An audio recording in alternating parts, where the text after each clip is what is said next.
Welcome to Chitra's cooking fish. இன்றைக்கி வீடியோவில் அரிசி எதுவுமே சேர்க்காம கம்பு முளைக்கட்டிய கொள்ளு வச்சு நல்ல ஒரு ஹெல்த்தியான தோசை தான் எப்படி செய்கிறதுன்னு பார்க்க போகிறோம். கம்பு முளைக்கட்டிய கொள்ளு ரெண்டுமே நமக்கு உடம்புக்கு நல்லது, நிறைய ஹெல்த் பெனிஃபிட்ஸ் இருக்குது. கம்பு உடம்புக்கு குளிர்ச்சி, அதிகப்படியான ப்ரோட்டீன் சத்தும் நார் சத்தும் இருக்குது. கொள்ளு பார்த்திங்கன்னா நமக்கு வெயிட் லாஸ்க்கு ரொம்பவே ஹெல்ப் பண்ணும். இந்த சிறுதானிய தோசைக்கு ஒரு ஹெல்த்தியான முருங்கைக்கீரை துவையலும் எப்படி செய்கிறதுன்னு பார்க்கலாம். இப்போது 1/4 கிலோ மெஷர்மெண்ட் உள்ள ஒரு கப் எடுத்திருக்கேன். எல்லாம் ஒரே அளவாக எடுத்துக்கோங்க. ஒரு கப் அளவுக்கு முளைக்கட்டிய கொள்ளு எடுத்திருக்கேன். அதே கப்பில் ஒரு கப் அளவுக்கு கம்பு எடுத்திருக்கேன். 1/2 கப் அளவுக்கு வெள்ளை உளுந்து எடுத்திருக்கேன். நீங்கள் கருப்பு உளுந்து கூட சேர்த்துக்கலாம். 1 ஸ்பூன் அளவுக்கு வெந்தயம் எடுத்திருக்கேன். இப்போ இது எல்லாமே நம்ம ஒரு பாத்திரத்தில் சேர்த்துக்கலாம். ஃபஸ்ட்டு கம்பு 1/4 கிலோ சேர்த்துக்கிறேன். அதே கப்பில் 1/2 கப் அளவுக்கு வெள்ளை உளுந்து சேர்த்துக்கலாம். நல்லா ஒரு 2-3 தடவை தண்ணி விட்டு வாஷ் பண்ணி எடுத்துக்கலாம். கம்பில் நிறைய அழுக்கு தூசு இருக்கும், நல்லா வாஷ் பண்ணி எடுத்துக்கோங்க. இப்போ நல்லா சுத்தமாக வாஷ் பண்ணி எடுத்தாச்சு. இதில் 1 ஸ்பூன் அளவுக்கு வெந்தயம் சேர்த்துக்கிறேன். நல்ல தண்ணி சேர்த்துட்டு ஒரு 5லிருந்து 6 மணி நேரம் ஊற வச்சு எடுத்துக்கோங்க. கொள்ளு நம்ம ஊற வைக்க தேவையில்லை, ஆல்ரெடி நம்ம கொள்ளு முளைக்கட்டி எடுத்து வச்சுருக்கோம். இது ஊறினதுக்கப்புறம் பார்க்கலாம். இப்போ பார்த்தீங்கன்னா கம்பு உளுந்து ஒரு 6 மணி நேரம் நல்லா ஊறி இருக்குங்க. இப்போ நம்ம அரைச்சி எடுத்துக்கலாம். நான் மிக்சியில் அரைச்சி எடுத்துக்கிறேன். கம்மியான அளவாக எடுத்துருக்கிறதால நான் மிக்சியில் அரைச்சிக்கிறேங்க. நீங்கள் அதிகமாக எடுத்திங்கன்னா கிரைண்டரில் கூட அரைச்சி எடுத்துக்கலாம். சின்ன மிக்சர் ஜாரில் சேர்த்துட்டு நல்லா நைஸாக அரைச்சி எடுத்துக்கோங்க. இந்த பதத்தில் அரைச்சதை இப்போ ஒரு பாத்திரத்தில் சேர்த்துக்கலாம். இப்போ கம்பு உளுந்து 3 தடவை நான் அரைச்சி எடுத்தாச்சு. கடைசியாக நம்ம கொள்ளு சேர்த்துக்கலாம். கொள்ளு சேர்த்துட்டு நல்லா நைஸாக அரைச்சி எடுத்துக்கலாம். இப்போ எல்லாமே அரைச்சாச்சு. இப்போ இதுக்கு தேவையான அளவுக்கு நம்ம உப்பு சேர்த்துக்கலாம். உப்பு சேர்த்துட்டு நல்லா கை வச்சு கலந்துக்கலாம். இப்போ கிளைமேட் நல்லா குளிராக இருக்கிறதால நீங்கள் கை வச்சே கலந்துக்கோங்க. அப்போ தான் நல்லா புளிச்சு வரும். கலந்துட்டு க்ளோஸ் பண்ணி வைக்கலாம். ஒரு 6 மணி நேரம் ஊறட்டும். இப்போ நைட் அரைச்சி வச்சுருக்கேன், காலையில் பார்க்கலாம்.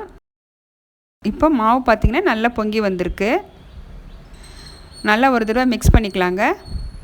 நம்ம இதில் சோடா மாவெல்லாம் எதுவுமே சேர்க்க தேவையில்லை. நல்லா ஒரு தடவை கலந்துட்டு தோசை ஊற்ற ஆரம்பிச்சிடலாம். இதுக்கு ஒரு ஹெல்த்தியான ஒரு சட்னி எப்படி செய்கிறதுன்னு பார்த்துடலாங்க. 2 கைப்பிடி அளவுக்கு முருங்கைக்கீரை எடுத்திருக்கேன். நல்ல ஃப்ரெஷ்ஷான முருங்கைக்கீரை எடுத்திருக்கேன். சின்ன துண்டு அளவுக்கு இஞ்சி, ஒரு 6-7 பூண்டு பல் எடுத்திருக்கேன். 2 வெங்காயம், ஒரு தக்காளி எடுத்திருக்கேன். காரத்துக்கு ஒரு 4 காஞ்ச மிளகாய், கருவேப்பிலை, அப்புறம் கடலைப்பருப்பு, உளுத்தம்பருப்பு எடுத்திருக்கேன். இப்போ ஒரு பேன் வச்சுருக்கேன். இதில் 1 ஸ்பூன் அளவுக்கு எண்ணெய் சேர்த்துருக்கேன். எண்ணெய் காஞ்சதும் நம்ம எடுத்து வச்சுருந்த கடலைப்பருப்பு, உளுத்தம்பருப்பு சேர்த்துக்கலாம். நல்லா ஒரு தடவை ஃப்ரை பண்ணிக்கோங்க. ஒரு கொத்து கருவேப்பிலை சேர்த்துக்கிறேன். 3 காஞ்ச மிளகாய் சேர்த்துக்கிறேன். ஒரு சின்ன துண்டு அளவுக்கு இஞ்சி சேர்த்துருக்கேன். பூண்டு சேர்த்துக்கலாம். பூண்டு சேர்த்துட்டு வெங்காயம் சேர்த்துக்கலாம். வெங்காயம் கொஞ்சம் வதங்கட்டும். வதங்கினதை நம்ம தக்காளி சேர்த்துக்கலாம். இப்போ இந்த சட்னிக்கு ஒரு 1/2 ஸ்பூன் அளவுக்கு கல் உப்பு சேர்த்துக்கிறேன். இப்போ பார்த்தீங்கன்னா வெங்காயம் நல்லா வதங்கி வந்திருக்கு. நம்ம எடுத்து வச்சுருந்த தக்காளி சேர்த்துக்கலாம். ஒரு தக்காளி சேர்த்துருக்கேன். தக்காளி கொஞ்சம் வதங்கினதை நம்ம முருங்கைக்கீரை சேர்த்துக்கலாம். 2 கைப்பிடி அளவுக்கு நல்ல ஃப்ரெஷ்ஷான முருங்கைக்கீரை எடுத்திருக்கேன். வாஷ் பண்ணிவிட்டு சேர்த்துக்கிறேன். முருங்கைக்கீரையில் நீங்கள் பொரியல் கூட்டு தான் செய்வீங்க. இந்த மாதிரி நீங்கள் தொக்கு செஞ்சு இட்லி தோசைக்கு சாதத்துக்கெலாம் வச்சு சாப்பிட்டுக்க டேஸ்ட் ரொம்ப நல்லாயிருக்கும். முருங்கைக்கீரை சேர்த்துட்டு ஒரு 5 நிமிஷத்துக்கு நல்லா வதக்கிக்கலாம். ரொம்ப நேரம் வதக்க தேவையில்லை. இப்போ பார்த்தீங்கன்னா முருங்கைக்கீரை நல்லா வதங்கி வந்திருக்கு. இப்போ கொஞ்சம் நேரம் ஆறட்டும். ஆறுனதை நம்ம அரைச்சி எடுத்துக்கலாம். இப்போ நம்ம வதக்குனது எல்லாமே நல்லா ஆறி வந்திருக்கு. மிக்ஸி ஜாரில் சேர்த்துக்கிறேன். தண்ணி கொஞ்சமாக விட்டு இந்த பதத்தில் அரைச்சி எடுத்துக்கோங்க. இந்த சட்னி ரொம்ப டேஸ்ட்டாக இருக்கும். இட்லி தோசை சாதத்துக்குலாம் ரொம்ப நல்லாயிருக்கும். கண்டிப்பாக மிஸ் பண்ணாமல் ட்ரை பண்ணுங்கள். இப்போ ஸ்டவ் ஆன் பண்ணி தோசை கல் வச்சுருக்கேன். கல் சூடாக இருக்குது. நம்ம தோசை ஊற்றிக்கலாம். உடல் எடை குறைக்கணும் அப்படின்னு நினைக்கிறவங்க கண்டிப்பாக நீங்கள் இதே மாதிரி செஞ்சு சாப்பிடுங்க. நல்லாவே உங்களுக்கு வெயிட் லாஸ் ஆகும்.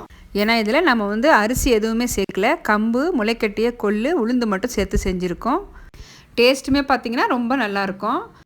மேலே 1 ஸ்பூன் அளவுக்கு நெய் சேர்த்துக்கிறேன். நெய் வேண்டாம்னு நினச்சிங்கன்னா நீங்கள் எண்ணெய் கூட சேர்த்துக்கலாங்க. இப்போ க்ளோஸ் பண்ணி வேக வச்சுக்கலாம். இப்போ ஒரு பக்கம் பார்த்திங்கன்னா நல்லா வெந்திருக்கு. அவ்வளோதாங்க. கம்பு கொள்ளு வச்சு தோசை இப்போ ரெடி பண்ணிட்டோம். இந்த தோசை நல்லா மொறுமொறுப்பாக சாப்பிட நல்லா டேஸ்ட்டாக இருக்கும். நம்ம சேனலில் பார்த்தீங்கன்னா நிறைய ஹெல்த்தி பிரேக்ஃபாஸ்ட் ரெசிபிஸ் நான் வீடியோஸ் போட்டிருக்கேன். நீங்கள் அது போய் பாருங்கள், உங்களுக்கு யூஸ்ஃபுல்லாக இருக்கும். இந்த பிரேக்ஃபாஸ்ட் நீங்கள் ட்ரை பண்ணி பாருங்கள். இந்த வீடியோ உங்களுக்கு பிடிச்சிருந்ததுன்னா வீடியோவுக்கு லைக் பண்ணுங்கள். மறக்காமல் நம்ம சித்ராஸ் குக்கிங் ஃபிஷ் சேனலை சப்ஸ்கிரைப் பண்ணிவிட்டு பெல் பட்டனை ப்ரெஸ் பண்ணி ஆளுங்கிற ஆப்ஷனை கிளிக் பண்ணி வச்சுக்கோங்க. அப்போ தான் நான் போடுற வீடியோஸ் உங்களுக்கு தொடர்ந்து நோட்டிஃபிகேஷனாக வரும். தேங்க்ஸ் ஃபார் வாட்சிங்.